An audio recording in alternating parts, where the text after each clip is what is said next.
Hello everyone, welcome back to this tutorial on Arima models and Box-Jenkins model selection in Stata. We're going to take a look now at the video 2, which is estimation. Recall there's a first video where I show how to identify the possible models to estimate, and we had determined that our two models were the Arima 111 and the Arima 211. So let's take a look now what are we going to do in the estimation step. So as I have mentioned, we have already determined our two possible models to estimate, so it's time to estimate these models. So what is the objective of this stage? Well, we want to find a stationary and parsimonious model that fits the data well.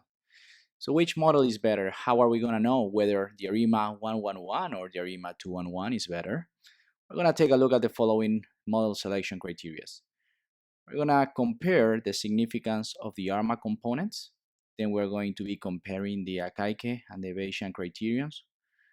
Then we're going to take a look at the maximum likelihood estimation number. And finally, the sigma skew, which is basically the estimate of the error variance. Here in brackets, I put which is the criterion. So for example, when comparing the Akaike and the Bayesian criterions, we're going to be deciding or picking the model that has the smaller value. Then for the maximum likelihood, the bigger is the better value.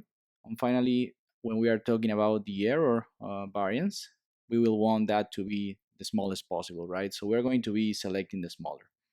So let's go into Stata then and estimate the models and produce all these elements so then we can compare.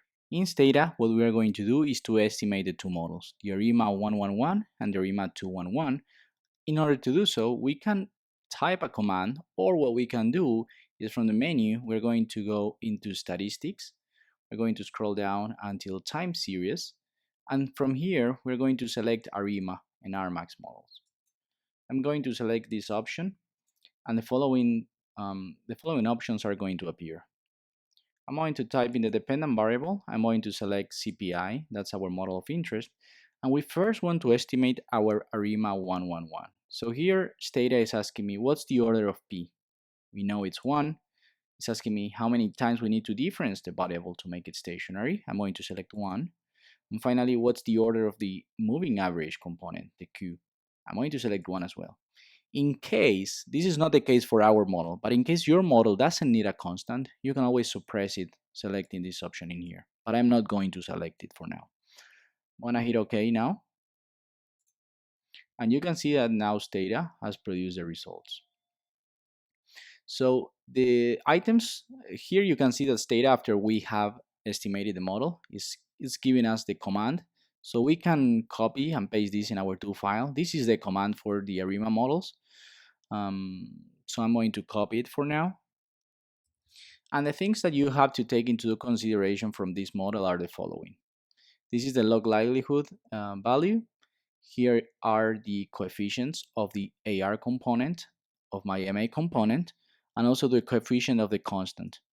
And here what we have is the p-value for the individual significance test.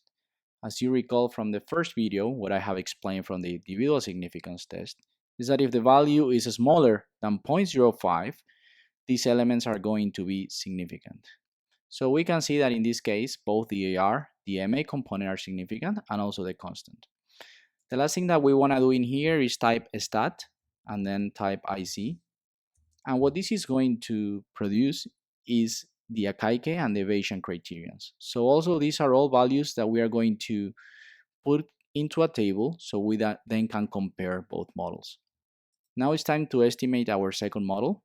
So all I'm going to do is paste the command that Stata has produced before, but we know now that we want to test for our second model, which was the Arima 211. So I'm going to edit here, I'm going to type 2.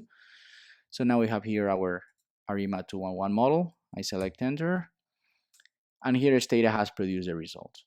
As we can see, all these elements as well, the constant, the AR1, the AR2, and the MA1 component are all significant. And we're going to produce the statistics. So I'm going to type stat, IC, and here you can see that Stata has produced the Akaike and the Bayesian criterions. So now I'm going to go back to the slides because I have put all these values into a table. So we are going to compare and decide which model is going to be better. In the slides, I have written here the first model, Model A, in this column, which is the Arima 111, and the second column is the Model B, Arima 211. The first row, we have all the elements, the constant, AR, and MA components. The Model A has 3 elements, okay, constant, 1 AR term, and 1 MA term. And Model B had 4 elements, 1 constant, 2 AR components, and 1 MA component. You can see that both models, all of these elements were significant, okay? So based on this criterion itself, we cannot decide which model is better because both have all their elements significant. Taking a look at the sigma square, that remember it was the variance of the errors, we can see that the smallest value is for model B, just it's very slightly the difference of the coefficient, but we're going to go with model B. Then we have the log likelihood. The model which has the bigger value in this case is going to be better. So we know that these values are negative, so the least negative value then is going to be the bigger. Model B has a bigger log likelihood function, so we're going to select model B. Then we have to compare the Akaike and the Bayesian criterions. Comparing at the Akaike, we can see that model B has a smaller Akaike criterion, so we will want a small value, okay? So comparing between A and B, B has the smallest value, so it's going to be preferred model B over model A.